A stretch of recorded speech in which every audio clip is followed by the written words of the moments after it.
I tried unboxing a bunch of stuff and just ended up talking too much about Trick or Treat. I bet that I can tell you 3 things you didn't know about it. Let's go. What's up, cretins? What's up, creeps? My name is Chris. I'm the only person talking horror on the internet.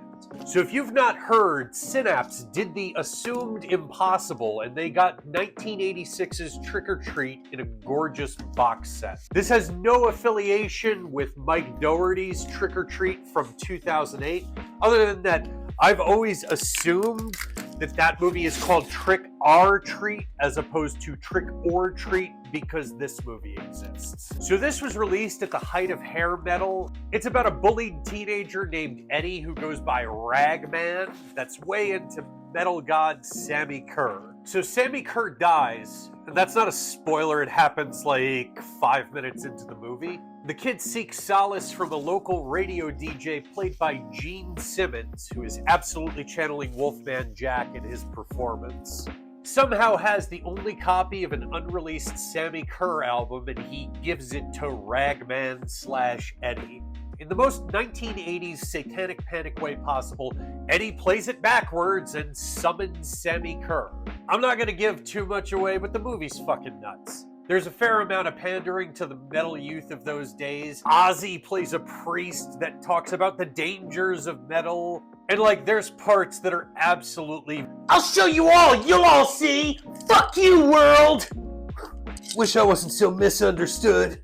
But it's a lot of fun, and the movie looks great. Why does it look great? Because thing number one that nobody ever talks about, the effects work on Trick or Treat was done by Kevin Yeager. And if that name sounds familiar, the year after this, in 1987, he did A Nightmare on Elm Street 3 Dream Warriors, which is arguably the best looking Nightmare. The year after that, he created this guy, and the year after that, he created this guy. If you didn't know, their eyes look the same because the Crypt Keeper's eyes were leftover Chucky eyes. There's a little fun fact for you. 14 years after that, he created this guy.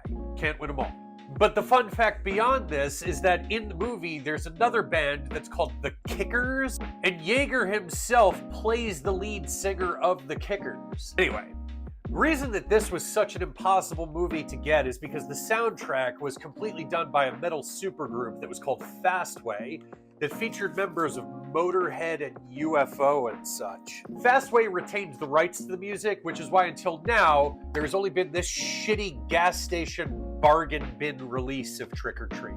It never got re-released because the music was never negotiated for something as big as the DVD boom of the early 2000s, and Fastway wanted their cash. And there's a piece of me that gets that, but there's a piece of me that says that shit sucks because it's the fans that suffer, right? So if you look at this gorgeous special edition, you can see that this includes the full CD soundtrack, which I presume Fastway gets all the money in this album sale credit for. And you know what? I'm cool with that. Overlooked thing number 2 about this flick, Fastway at the time had released 3 albums. The soundtrack to Trick or Treat was their 4th and final album with original vocalist Dave King.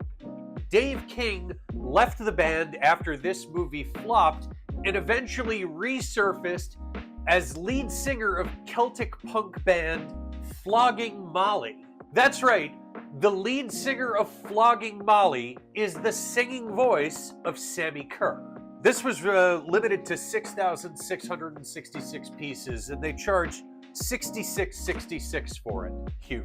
You had a choice between 3 different covers. I went with this one personally because I'm not huge into the collage style of everything that happens in the movie being on the front cover. If you are, all good, go buy that one. So you got a booklet, you've got collector's cards, you got this sick double-sided poster of the man himself, Sammy Kerr. You got the CD over here, reversible slip cover for the inner packaging, and I will absolutely be going with that side.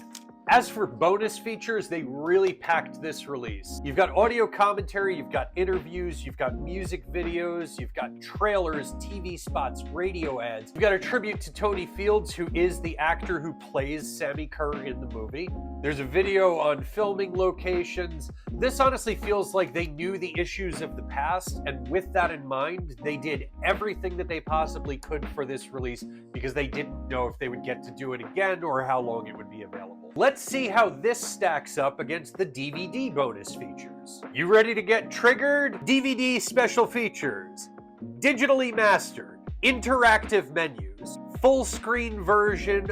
Fuck you. If you worked at a video store too when widescreen was unleashed to an unsuspecting public, you know. Dolby 2.0 sound and scene access. There's a whole subsect of you that are watching this right now that are absolutely furious because you know what it was like to look for special features and see this shit. Oh, no fucking way! I can watch it from the beginning or watch it from a more different part of the movie? Awesome. I hope you enjoyed interacting with this actual professionally authored menu that they advertised as a bonus feature. Would you be surprised to know that this copy goes for like $75 on eBay?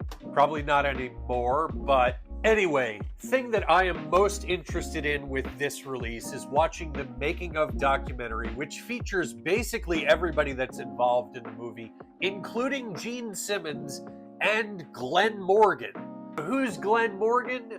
Shame on you. This is the third thing that nobody ever discusses about this movie. Glenn Morgan is one of the actors in this. He plays Roger. He was coming off of a film called The Boys Next Door, which he co-wrote with his writing partner, James Wong.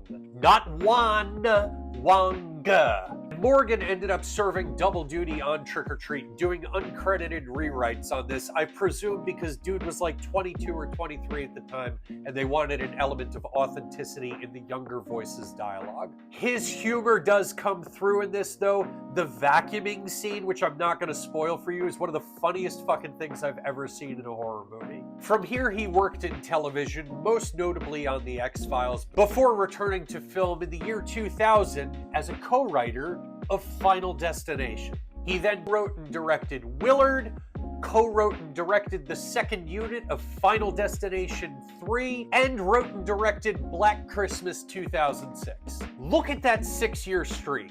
I will fight you to the death that those are the best 2 Final Destination movies, and they are leaps and bounds better than the remaining 3. Yes, 2 does have the best open, but the remainder of that movie is tedious. And both of his remakes are honestly better than the originals.